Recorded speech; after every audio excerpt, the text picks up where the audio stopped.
Vamos a continuar con el estudio de Romanos. Hoy vamos del capítulo 1, 18 al 3:20. No todo, pero vamos a ver cositas importantes de estos capítulos. Y vamos a orar antes de empezar. Amén. Señor, gracias por tu palabra. Gracias, Señor, porque sabemos que tu palabra es viva y es eficaz y que nunca vuelve vacía, Señor. Padre, yo oro porque tú hables a través de mí, Señor, y que esta palabra tuya, Señor, hoy pueda tocar corazones, pueda tocar vidas, Señor, y pueda dar fruto en abundancia, Padre. En el nombre de Jesús. Amén. Bueno, ¿cuántos habéis leído el libro de Romanos? Por favor, levantar la mano. Bastantes. ¿Cuántos lo habéis entendido? Eso ya es otra cosa. Bueno, es un libro bastante denso, la verdad que si te lo lees así como que tú solo, como que cuesta. Pero cuando lo vas explicando y te lo van desmoronando, es un libro muy poderoso porque nos habla del plan perfecto de Dios para nosotros y de cómo vamos a ver Romanos. Si podemos poner el capítulo 1, el versículo 18, por favor. ¿Lo tenemos? Si no, que alguien me lo lea. ¿Alguien lo tiene? Ya está. A ver, dice: ciertamente la ira de Dios viene revelándose desde el cielo contra toda impiedad e injusticia de los seres humanos que con su maldad obstruyen la verdad. Imaginaros, ¿cuántos habéis visto? Yo sé que aquí no nos gusta ver eso, pero alguna vez nos hemos enterado que existen estos reality shows, ¿verdad? Donde está un moderador y hay unas personas ahí exponiendo su vida. ¿Sabéis que existe eso en la tele? ¿Verdad?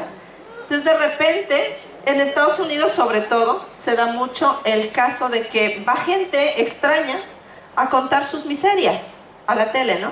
Entonces de repente imaginaros un reality show donde está una chica diciendo: ay, es que mi madre se está acostando con mi novio, ¿verdad? Así como que, y la gente, entre más morbo y más cosas sucias, es como que más audiencia tiene ese programa. Y si no, ¿por qué tanta gente mira El Gran Hermano? ¿Verdad? Porque el morbo despierta la miseria del ser humano, despierta el morbo de la gente.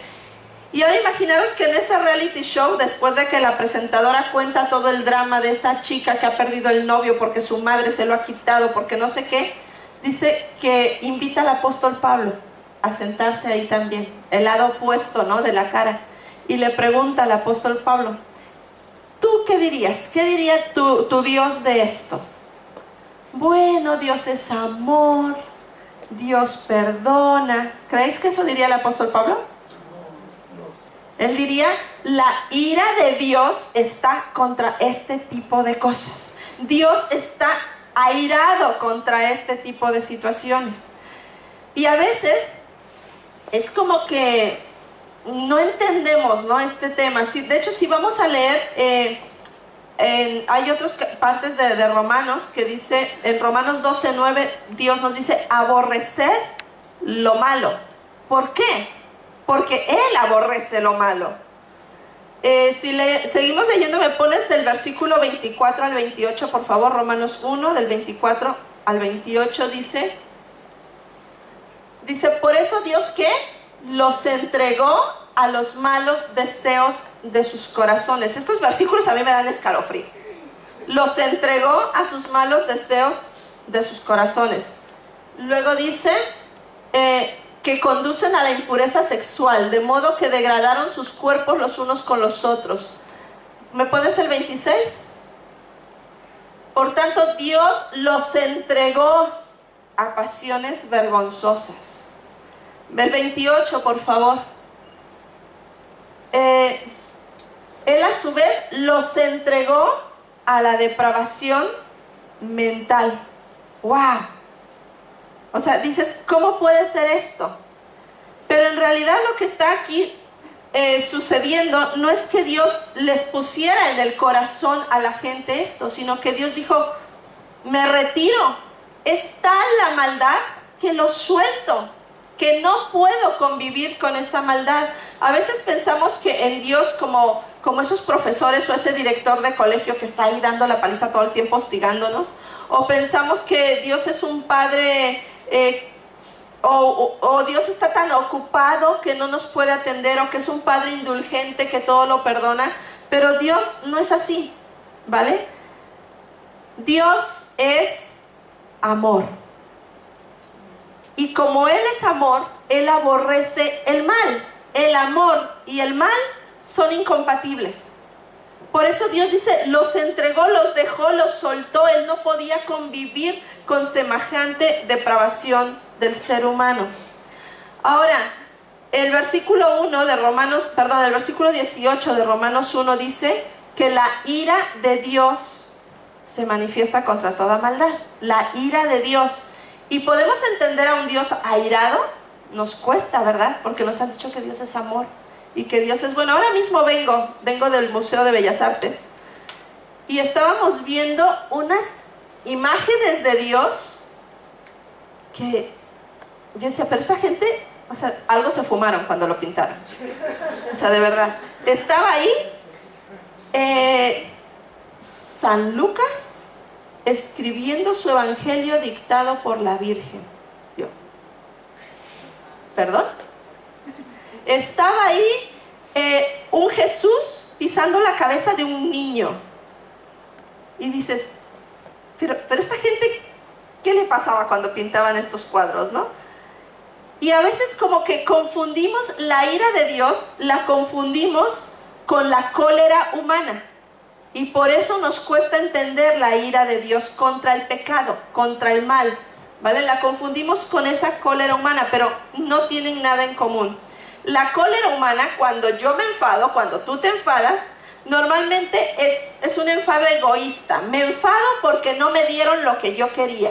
Me enfado porque no hicieron lo que yo quería. Me enfado porque no obtuve lo que yo quería. Entonces, es una cólera egoísta, y muchas veces hacemos rabieta y gritamos y nos enfadamos, y entonces cuando vemos la ira de Dios pensamos, Dios está, Gloria, eres Gloria, ¿no?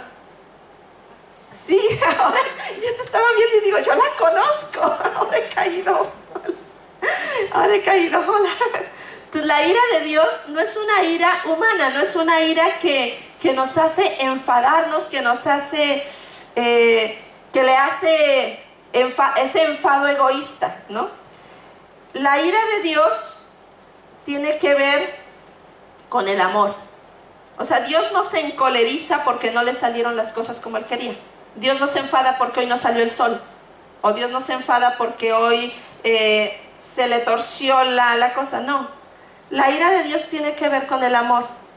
Su ira se debe a la desobediencia del ser humano que termina en la destrucción del ser humano, porque Dios es amor. Y cuando Dios ve que tú y yo nos estamos destruyendo, es cuando se enciende su ira contra el pecado, contra el mal. ¿Me estáis entendiendo? No tiene nada que ver con el egoísmo. ¿Qué clase de padre se podría quedar impasible si ve que su hijo se está dañando a sí mismo? No, ¿verdad? ¿Qué clase de Dios podría quedarse tan tranquilo viendo cómo el ser humano se está yendo al precipicio? ¿Piensas que Dios se ríe del adulterio? ¿Piensas que Dios se goza en el homicidio? ¿Que se alegra en el crimen? ¿Que se alegra en la estafa, en el robo? A Dios le duele eso, y por lo tanto su ira tiene que ver con ver a su creación, con ver a sus hijos autodestruyéndose. Ahora, la ira de Dios es una ira legítima. Dios es un Dios santo y el pecado afrenta su santidad. Por lo tanto, dice en Habacuc 1:13, lo tenemos, Habacuc dice, hablando de Dios, dice, son tan puros tus ojos que no puedes ver el mal, no te es posible contemplar el sufrimiento. Yo quiero que pienses en uno de tus hijos y te lo imagines sufriendo porque le da la gana, porque quiere hacerse daño. ¿No te enfadaría eso?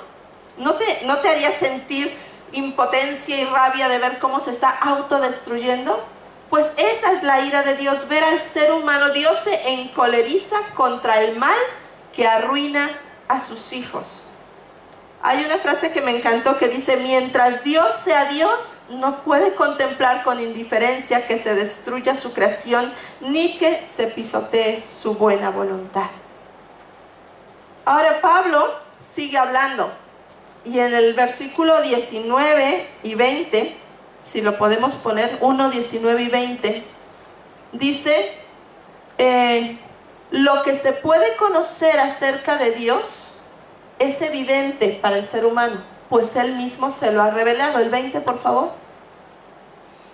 Dice, porque desde la creación del mundo, las cualidades invisibles de Dios, su eterno poder, su naturaleza divina, se perciben claramente a través de lo que Él creó, de modo que nadie tiene excusa.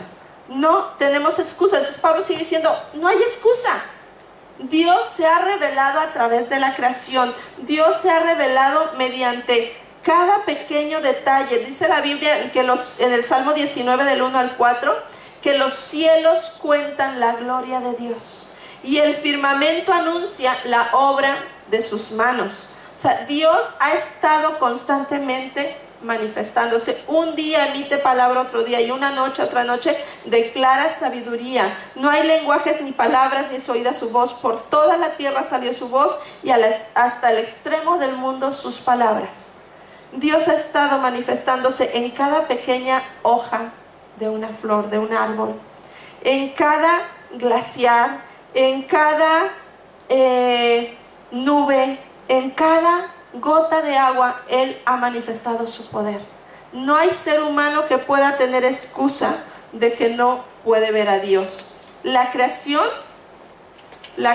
misma es el primer misionero de Dios, enviado a hablarnos de su grandeza y de su poder. Hay personas que nunca han tenido una Biblia, que no han oído jamás un versículo de la Biblia, personas que han muerto antes de tener un traductor que pueda poner la Biblia en su idioma, o gente que vivió en la antigüedad, o que viven en tierras tan distantes de la cultura cristiana, que podrían decir, nadie me habló de Dios. La creación te ha gritado del poder de Dios desde que abriste los ojos en este mundo. Ahora, el problema no es que Dios no haya hablado. El problema es que el ser humano no ha querido escuchar a Dios. Ese es el problema. No que Dios no haya hablado. Dios dice que su ira está dirigida contra todo aquello, cosa o persona que detienen el conocimiento de su verdad, de quién es Él, de cómo está tratando de manifestarse al ser humano. Dios ama a sus hijos y aborrece todo lo que está destruyendo al ser humano. Ese es el amor de Dios. Le podemos llamar, como queramos, hostilidad santa, o como queramos llamarle, pero Él aborrece el mal. Él te ama y detesta aquello en lo que tú te conviertes lejos de Él, aquello a lo que el pecado te lleva. Y la pregunta no es ¿cómo es que Dios se puede airar? La pregunta es ¿cómo puede un Dios que es amor sentir algo menos que ira cuando ve a su creación destruirse? En Romanos 1:23 y 24, y 25 ya lo leímos, dice que el ser humano cambió la gloria del Dios inmortal por imágenes que eran réplicas de hombres mortales, de aves, de cuadrúpedos, de reptiles. Versículo siguiente, dice el 25, cambiaron la verdad de Dios por la mentira, adorando y sirviendo a seres creados antes que al Creador, quien es bendito por siempre. El ser humano, de repente, dejó de lado a Dios y empezó a adorar aquello que había sido creado por Dios. Y yo una vez leí el ejemplo de un grillo y nos va a hacer ver esto, ¿vale? Imaginaros que aquí nos encontramos un pequeño grillo que vive aquí en la iglesia, que hace no, y vive aquí. Entonces imaginaros el universo del grillo. El universo del grillo es este lugar, es todo lo que hay aquí. Y entonces ese grillo se reproduce y tiene un grillito. Y coge al grillito de la patita y lo lleva y le dice, mira, mira qué grande es el altar. Mira qué grande es el púlpito. Uy, no, tú nunca podrías llegar hasta allá arriba, porque eso, hasta que aprendas a saltar y llegar allá arriba. Mira las luces que nos iluminan. ¿Cuánta luz nos dan las luces? Hasta que los humanos se van y nos las apagan y es hora de dormir. Y entonces le va enseñando la escuela dominical. Mira qué juguetes más grandes usan los humanos, ¿no? Y ese es su universo. Y para el grillo no hay más allá que lo que le rodea. Su sueño más importante del grillo es saber si a alguien se le ha caído una miguita de pan para comer él y darle a su grillito, ¿no? A ver si hay algún que se hayan dejado unas cositas de azúcar, porque aunque el pastor dice que no coman, hay algunos que comen, entonces caen cositas, ¿vale? También es entrenar para que cuando lleguen los humanos, ¡chum!, salir corriendo y desaparecer y no lo maten. Entonces se la pasa cuando los humanos se van, venga, vamos a entrenar, ¿no? Y están en el gym, el grillito y el grillo, para que no los pillen los humanos. Y de repente cuando alguien entra y enciende la luz, entonces se acercan los insectívoros, vámonos, ¡chum!, ¿no? Y se escapan los grillos. Ahora, ¿a quién adora el grillo? A lo mejor adora el edificio en sí mismo, ¿no? Qué grande es el edificio, ¡wow!, ¿no? A lo mejor algún lugar del edificio. O sea, cuidado, hijo, esa garrafa es santa, ¿no? Ahí te bautizaré algún día cuando seas grillo mayor. Entonces, cuidado. O a lo mejor ni siquiera se ha parado a pensar que alguien construyó el edificio. Da por sentado que los edificios existen y que ahí hay que estar. Y que una vez que te mueres, pues se acabó la vida del grillo y ya está. Y eso es lo que ha hecho el ser humano.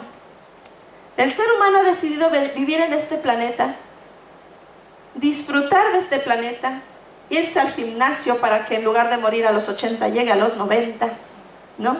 Ha decidido trabajar para tener dinero, para comprar comida, para poder tener fuerzas, para trabajar, para tener dinero, para comprar comida, para tener fuerzas.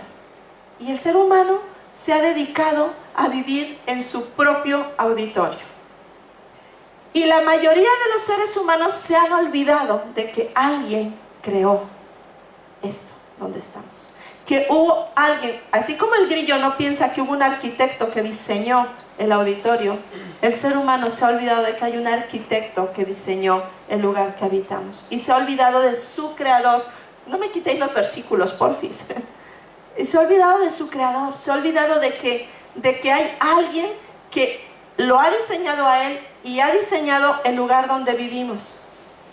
Por eso dice Pablo, hay una palabra que usa Pablo en Romanos, que es la impiedad. ¿Me puedes poner Romanos 1:28?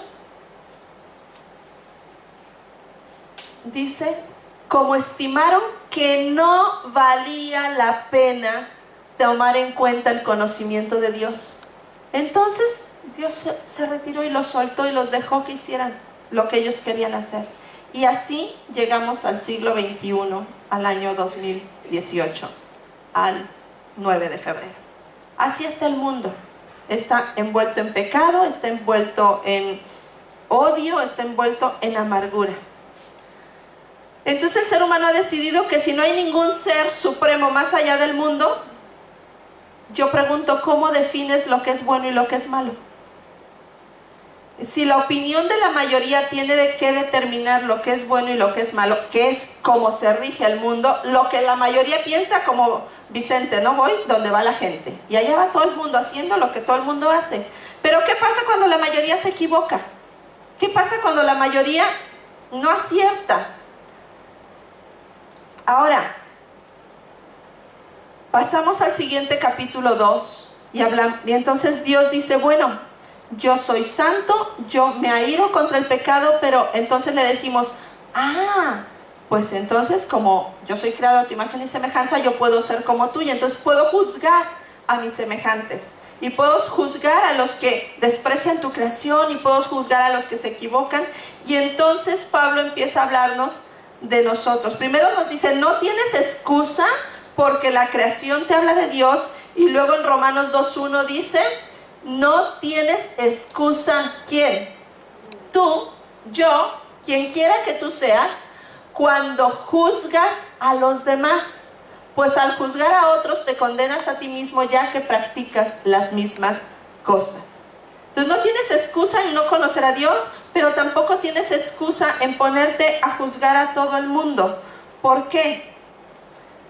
Porque a veces nosotros filtramos la gracia de Dios por nuestra propia opinión. No, Sarita no es digna de que Dios la perdone porque, la Sariki, la Sariki, madre mía, conocieran a la Sariki.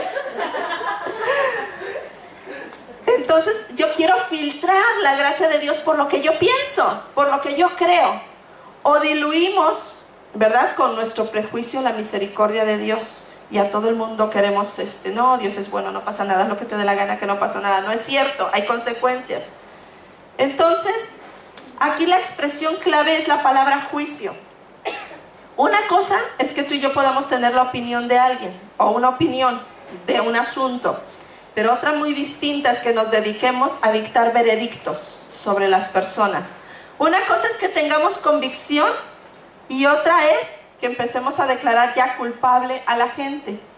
Entonces aquí en este versículo dice, sí, Dios se aira contra el mal, pero tú cuidado, que no eres quien para ponerte aquí de juez. Tú cuidado que no eres quien para estar juzgando.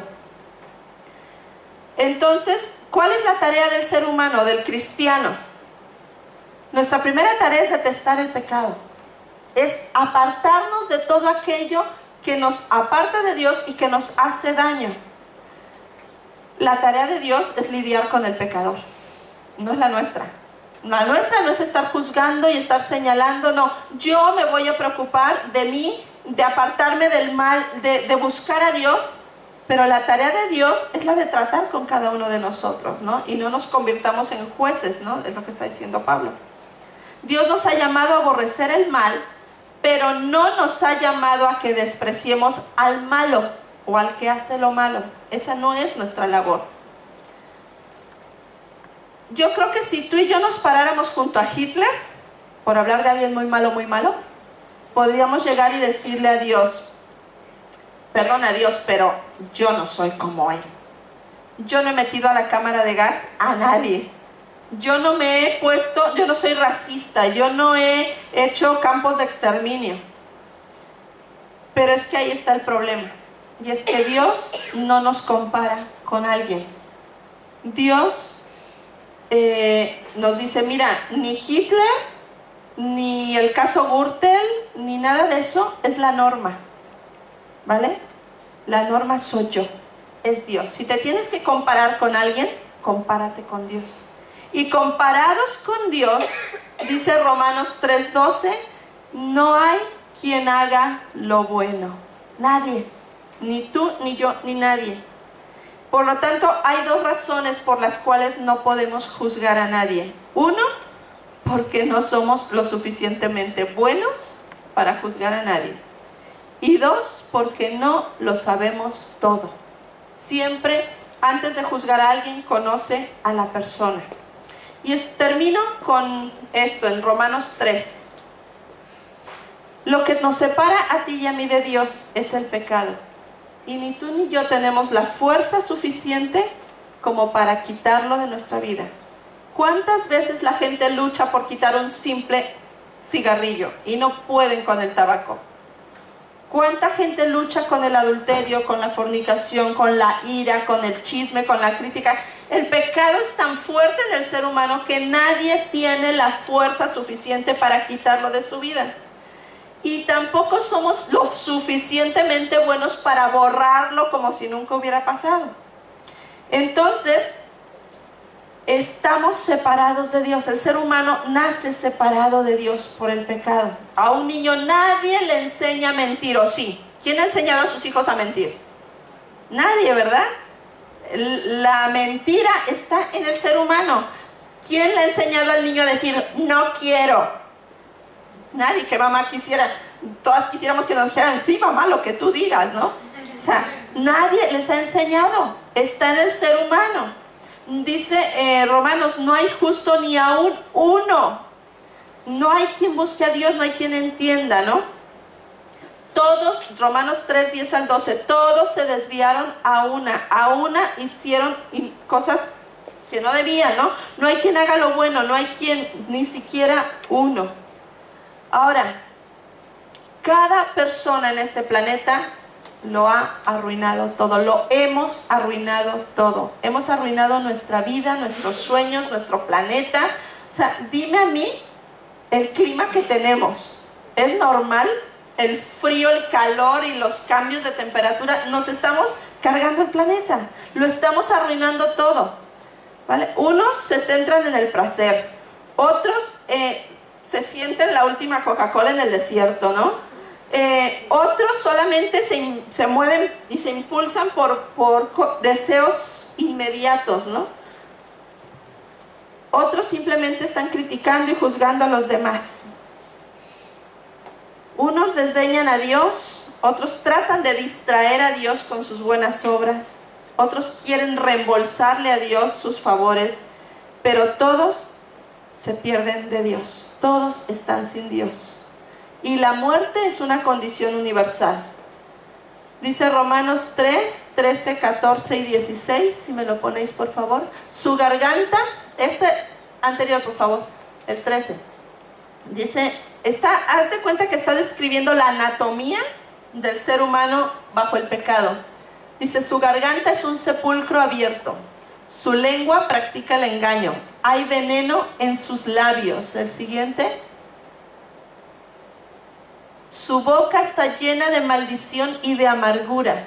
Veloces son sus pies para ir a derramar sangre. El 16. Dejan ruina y miseria en su camino. Esa es la anatomía del ser humano sin Dios. No hay temor de Dios, dice Romanos 3:18. No hay temor de Dios delante de sus ojos. El pecado infecta a la persona entera, desde los ojos hasta los pies. La paga del pecado es muerte. Eso lo veremos más adelante, lo dice Romanos 6. La paga del pecado es muerte. El pecado nos ha sentenciado a una muerte lenta y muy dolorosa. Por eso sales por esa puerta y te encuentras personas amargadas, deprimidas, airadas. Hoy íbamos en el coche y decíamos, madre mía, pero ¿qué le pasa a la gente? Conducen como todos nerviosos, todos airados. ¿Qué le está pasando al ser humano? El pecado le hace a tu vida lo mismo que unas tijeras a una flor. Le corta la vida al ser humano. Romanos 3:22, por favor. 19 y 20. 19 y 20 dice, ahora bien, sabemos que todo lo que dice la ley lo dice a quienes están sujetos a ella, para que todo el mundo se calle la boca y quede convicto delante de Dios. 20. Por tanto, nadie será justificado en presencia de Dios por hacer las obras que exige la ley. Más bien, mediante la ley cobramos conciencia del pecado. Ahora, qué triste hubiera sido que ahí se hubiera acabado todo, ¿no? Qué triste hubiera sido que bajo la ley, bajo el pecado, estuviéramos condenados a muerte. Pero ahora vamos a ver la justicia de Dios. Versículos 21 al 25. Dice, pero ahora sin la mediación de la ley se ha manifestado la justicia de Dios, de la que dan testimonio la ley y los profetas. Esta es la justicia de Dios. Esta justicia de Dios llega mediante la fe, ¿en quién? En Jesucristo. A todos los que creen. De hecho, no hay distinción.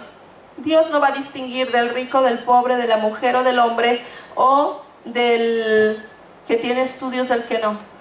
Pero todos han pecado, pues todos han pecado y están privados de la gloria de Dios. 24, por favor. Pero, me encanta, por su gracia. ¿Saben lo que significa la palabra gracia? regalo inmerecido.